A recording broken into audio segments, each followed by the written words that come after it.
दोस्तों, शोषित समाज दल मैं पिछले 2 महीने पहले ही ज्वाइन किया हूं। जब हमारी मुलाकात राष्ट्रीय अध्यक्ष रामचंद्र कटियार जी से हुई तो उन्होंने शोषित समाज दल के बारे में हमको बताया, तो हमें लगा कि हमें शोषित समाज दल से जुड़ना चाहिए। हमारे साथी जो शोषित समाज दल के संयोजक हैं नौल किशोर कुशवाहा जी, इन्होंने 2 महीना पहले हमसे मुलाकात की थी और कहा कि विनोद जी आइए और शोषित समाज दल की झंडा को बुलंद किया जाए।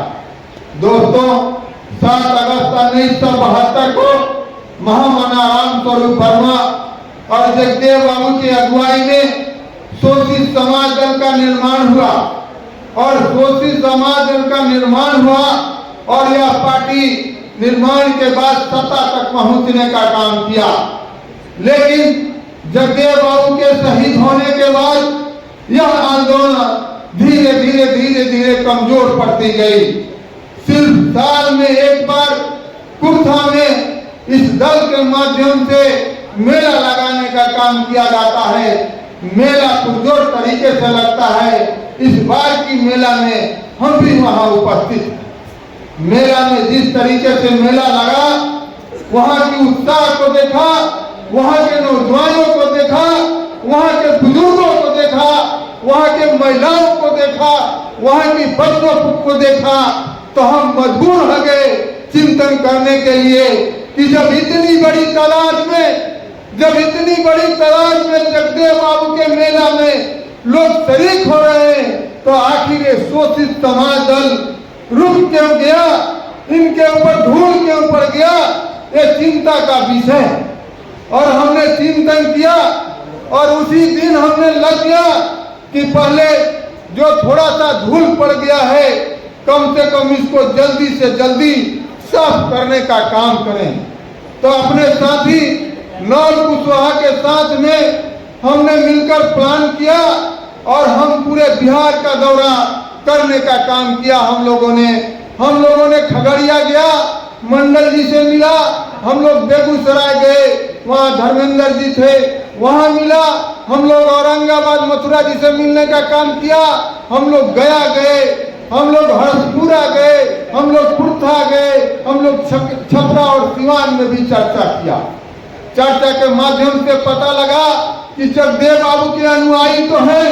जब भी जगदेव बाबू के नाम हम लोग रखते थे, शोषित समाज दल की नाम रखते थे, तो लोगों के बीच से उनके जुबान से बड़ी बुलंद नारा गूंजता था कि सब में 90 शोषित है, 90 भाग हमारा है, 90 भाग हमारा है, वोट हमारा, राज तुम्हारा, नहीं चलेगा। दोस्तों, हम तमाम लोग जो यहाँ लोग बैठे हुए हैं, वो तमाम लोग जगदेव बाबू के अनुयायी हैं, महामना राम स्वरूप वर्मा के अनुयायी हैं, डॉक्टर भीमराव अंबेडकर के अनुयायी हैं, महात्मा फुले के अनुयायी हैं। लेकिन अब हम लोगों को संकल्प लेना होगा, हम लोगों को संपर्क लेना होगा कि जिस अंदाज में जगदेव बाबू काम करते थे, जिस अंदाज में महात्मा फुले काम करते थे, जिस अंदाज में अम्बेडकर साहब काम करते थे, उस अंदाज में हम लोगों को काम करना होगा। साथियों, अब्दुल कलाम साहब ने कहा था कि सपना वो नहीं होता जो आदमी सोते वक्त देखता है, सपना वो होता है जो आदमी को सोने नहीं देता है। और उसी अंदाज में हमने भी सपना देखा है और उस दिन से हम लगातार बिहार का भ्रमण कर रहे हैं और आगे भी हम लोग करते रहेंगे। दोस्तों, जगदेव बाबू ने बताया था कि जियो तो ऐसे जियो कि जिंदगी चरण चूमे और मरो तो ऐसे मरो कि मौत भी कफन चूमे। उस अंदाज में हमने भी संकल्प लिया है और आज भी संकल्प लेते हैं कि जिएंगे तो उसी अंदाज में जिएंगे और मरेंगे तो उसी अंदाज में मरेंगे। और हमने संकल्प लिया है कि किसी भी हालात में अपने साथियों को और जगदेव बाबू के अनुयायियों को हम सोने नहीं देंगे।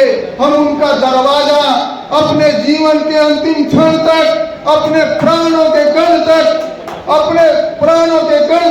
और जीवन के अंतिम क्षण तक जगदेव बाबू के अनुयायियों का दरवाजा को खटखटाते रहेंगे। दोस्तों, यहाँ पर बैठे तमाम लोग किसान, गरीब गुरबा लोग हैं। हम सभी किसान हैं, मजदूर हैं। आप लोग चाहे कड़ाके की ठंड हो या देश की चिलचिलाती धूप हो या सावन भादों का मूसलाधार बरसात हो, हमारे पूर्वज और हम लोगों ने काम करके, खेतों में काम करके लाखों और करोड़ों व्यक्तियों के लिए अन्न दाना पैदा कर सकते हैं। तो क्या देश का नेतृत्व करने के लिए शोषित समाज को आगे नहीं बढ़ा सकते हैं? बढ़ा सकते हैं। सिर्फ जरूरत है अपने सोचने और समझने का ढंग बदलने का, अपने देखने और सुनने का नजरिया बदलने का, और अपने विचारों में क्रांति की लहर पैदा करने का। और मेरा एकमात्र लक्ष्य है, क्योंकि समय कम है, हमारे नेता विद्यानंद राम जी को भी बोलना है और कटियार साहब को भी बोलना है, तो मेरा एकमात्र लक्ष्य है कि चाहे जितनी मेहनत करना पड़े, हम शोषित समाज दल को खड़ा करेंगे। और व्यक्तिगत मेरा मानना है कि मैं किसी दल से समझौता नहीं करूंगा।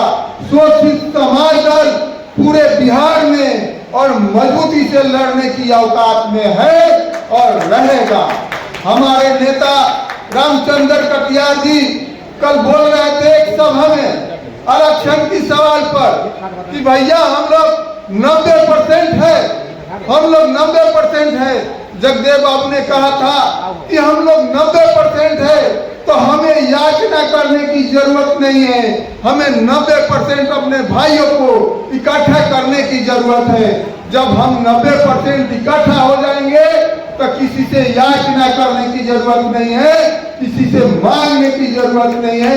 हम सत्ता में काबिज होंगे, हम अपनी पार्टी को सत्ता में स्थापित करेंगे और अपने भाइयों, अपने गरीब गुरबा जो लोग हैं, जो शोषित और दलित लोग हैं, उनके लिए नियम और कानून बनाएंगे और उनके हक अधिकार को लेके रहेंगे।